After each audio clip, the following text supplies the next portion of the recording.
Nunca mais você vai confundir a voz de Deus com a voz da sua própria alma. Olha só o que o Dave Leonardo falou sobre isso. Quanto disso você consegue separar que é Deus falando com você ou você falando com você?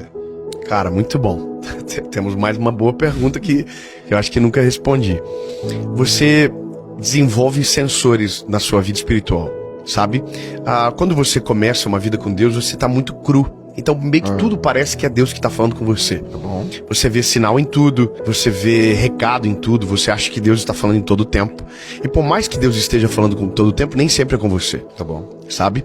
Então, você vai aprendendo na vida a identificar quando é Deus a partir daquilo que você sente lá dentro. Porque a Bíblia fala que a paz deve ser a árbitra do nosso coração. Ou seja, se o que você ouviu não roubou a tua paz, você não pode dizer que é Deus que está falando com você. Porque a Bíblia fala de paz, ele sempre vem carregado de paz. Paz é a confiança plena de o que eu ouvi tá certo e quem me falou foi Deus. E isso é a paz verdadeira. Então, por exemplo, eu tenho um episódio comigo, cara, foi muito engraçado assim, porque foi no começo da minha associação evangelística. Eu precisava de um espaço como esse. E aí, olha que interessante, eu fui numa casa que tava pra vender e eu achei a casa fantástica. Achei tudo incrível, o terreno do jeito que eu achava maneiro. E no meio daquele lugar eu recebi uma ligação. E a ligação era de um cara. E ele falou assim pra mim, irmão, você tá onde? Eu falei, tô aqui num prédio que eu tô vendo pra comprar, pra associação e tal. Mas eu não tinha nem dinheiro, não tinha nada pra comprar aquilo. E ele falou assim, quanto que é o valor do imóvel? E eu falei o valor. E ele falou assim pra mim, ó, pode comprar, eu vou doar pra associação. Cara, isso é Deus ou não é? Fala pra mim. Total, 100%. 100%. É aí que tá. Se você tem uma fé imatura, baseado na experiência do resultado que você deseja, tudo que você deseja vai ser Deus falando com você.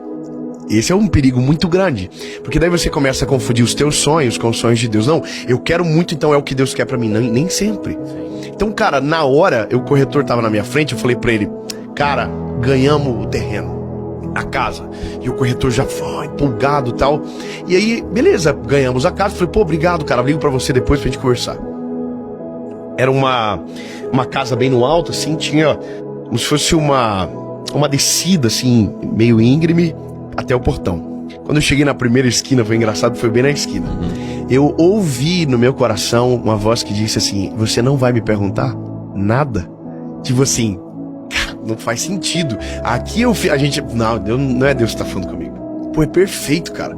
Eu vou ganhar, eu não tenho dinheiro. O cara liga na hora que eu tô dentro do prédio, ele tem um dinheiro pra pagar. E aí, cara, só que eu tenho muito temor no meu coração. Aí nós descemos, eu falei pro corretor, cara, eu já volto.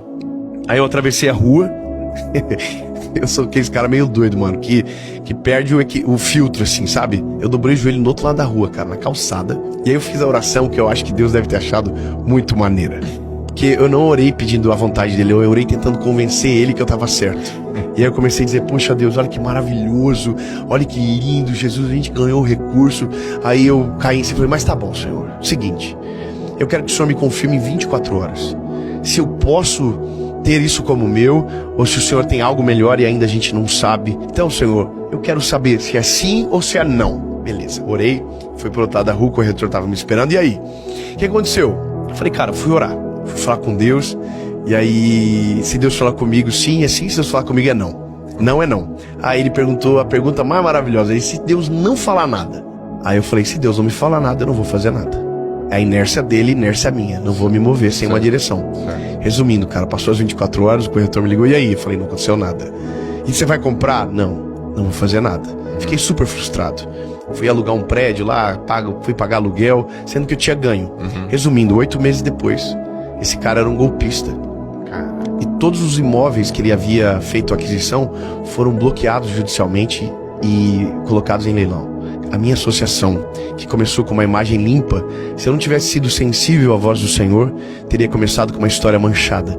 Então entende que não dá pra você acreditar que só porque parece com aquilo que você deseja, é Deus que está falando. Às vezes a voz do Senhor vai vir de uma maneira que vai transformar, vai trazer inquietação pra você. E eu não tô falando sobre ausência de paz, mas desconforto mesmo, sabe? Você vai dizer, puxa, Senhor. E aí você vai ter que confiar que porque ele fez isso, é porque o plano dele é muito melhor e ele tá te livrando de alguma coisa que poderia ser tua queda no futuro.